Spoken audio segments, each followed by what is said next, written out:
Good morning বন্ধুরা, welcome back to my channel. কেমন আছো? আশা করছি সবাই ভালো আছো। তোমাদেরকে সাথে নিয়ে নতুন একটা ব্লগ স্টার্ট করলাম। তো সকালে চায়ের সাথেই আজকের ভিডিওটা শুরু হলো। আর এখন সকালের চাটা হয়ে গেছে। তো আজকে যে চাটা করলাম সেটা হচ্ছে নতুন চা। নতুন চা বলতে এতদিন যে চাটা খেতে দেখেছো সেই চাটা না, এটা স্পেশালি আনা হয়েছে লিকার চা খাওয়ার জন্য, লিকার ফ্লেভার চা। আর এই চাটা ভীষণ ভালো খেতে, একটু লাইট কালার হবে, মানে চাটা যখন জলটা যখন ফুটবে তখন চা পাতাটা দিয়ে ভিজিয়ে রাখতে হয় কিছুক্ষণ। আর আমার হাজবেন্ড তো ভীষণ ভালোবাসে, তো লিকার চাটাই খায়, দুধ চা ওর একদমই পছন্দ না।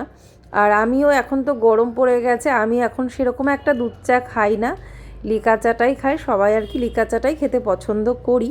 হ্যাঁ, মাঝে মাঝে যেমন সন্ধ্যাবেলা থেকে ইচ্ছে হলো একটু দুধ চা খেলাম। তো সকালের চা একসাথে বসে খেলাম।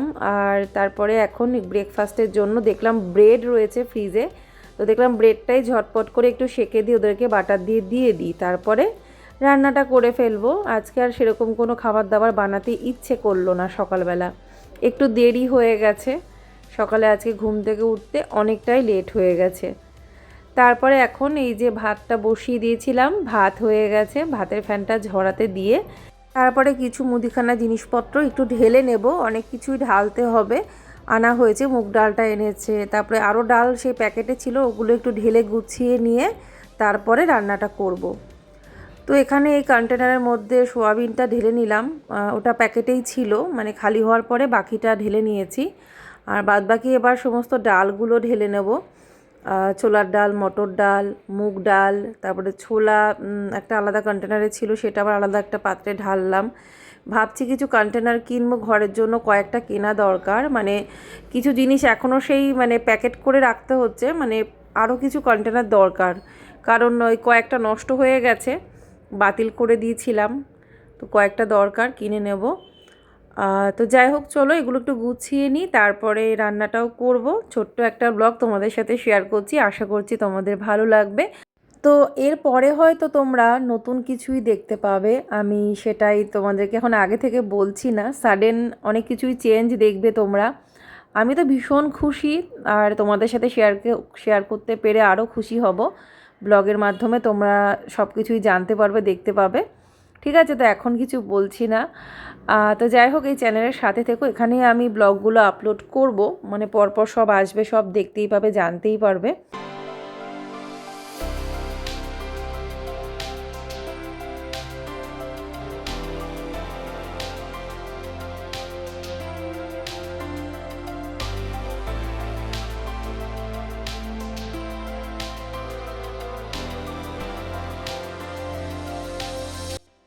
তো উচ্ছে আলু ভাজাটা এইভাবে করছি আজকে। মানে দেখবে উচ্ছে আলু ভাজা সাধারণত একটু ঝিরিঝিরি করে করা হয়, আর গোল গোল উচ্ছে ভাজাটা প্লেনই করা হয়। তো আমি মাঝে মাঝে কী করি, এইরকম করে আলুর শেপটা কেটে নিয়ে উচ্ছের সাথে একসাথে ভাজি, বেশ ভালো লাগে উচ্ছে আলু ভাজা, দেখবে একসাথে খেতে। তো সেটাই করলাম। আর আজকে এখন করব লাউ ঘন্ট। লাউটা এর আগের দিন করেছিলাম বড়ি দিয়ে, তো আজকে ভাবছি একটু মুগ ডাল দিয়ে করি। বড়ি দিয়ে করেছি, কিছুদিন হয়ে গেছে। তো এখন তো লাউ, উচ্ছে, সজনে ডাঁটা এগুলো খাওয়া ভীষণ ভালো স্বাস্থ্যের পক্ষে। তো তেলের মধ্যে একটুখানি ওই একটা শুকনো লঙ্কা ভেঙে দিয়েছি, সামান্য একটু সর্ষে দিলাম, দিয়ে এবারে এক মুঠো মুগ ডাল দিয়ে দিলাম, দিয়ে ডালটা একটু হালকা ফ্রাই করে নেব, জাস্ট একটু হালকা বাদামি হতে না হতেই আমি লাউগুলো দিয়ে দেবো। তো লাউয়ের শেপটা এইভাবেই কেটে নিয়েছি। তারপরে দিয়ে দিলাম লবণ, হলুদ, কাঁচা লঙ্কা, ব্যাস, আর কিচ্ছু দেবো না। এটা এবারে ঢাকা দিয়ে রেখে দেবো। মাঝে মাঝে নাড়া দিতে হবে। আর লাউ থেকে অলরেডি জল বেরোয়, সেজন্য ফ্লেমটা একেবারে লো না রেখে একটু জাস্ট মিডিয়াম রাখলে ভালো হবে। তো তারপরে ওটা হচ্ছে ওদিকে, আর আমি এখন খাচ্ছি ওমেন হরলিক্স। অনেক দিন হয়ে গেছে, তোমাদের দাদা এনে দিয়েছে, ও বলে এটা তুমি তাড়াতাড়ি কমপ্লিট করবে, আরও একটা আনবো, মানে পরপর ও আনবে, মানে আমাকে এগুলো খেতে বলছে, কারণ ভীষণ উইকনেস আমার, মানে প্রচণ্ড দুর্বলতা, কাজে এনার্জি পাই না, আর ভীষণ উইক ফিল করি।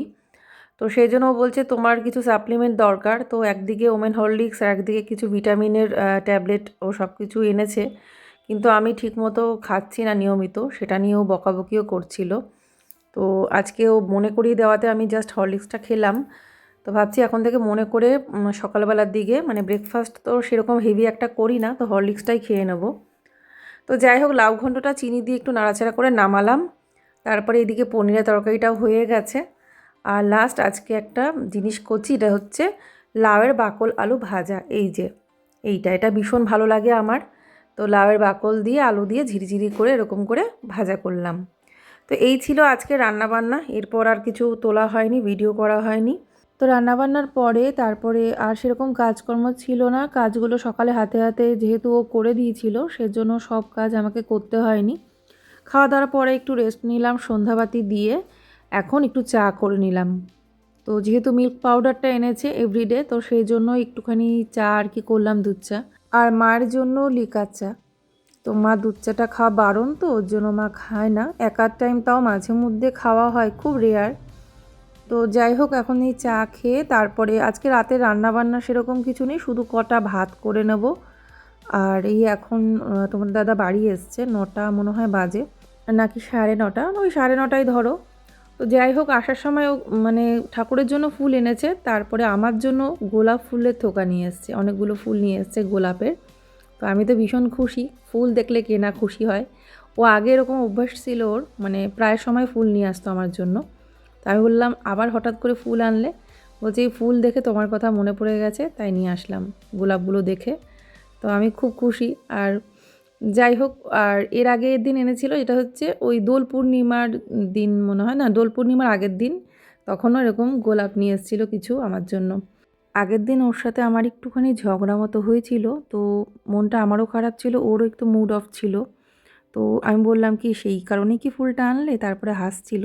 তো এখানে সেন্ট এক্সপেডিটে ফটোটা রয়েছে তার সামনেই, এখানে রাখলাম সাজিয়ে। তো আজকে ভিডিওটা এখানেই শেষ করলাম। সবাই ভালো থেকো, রাধে রাধে।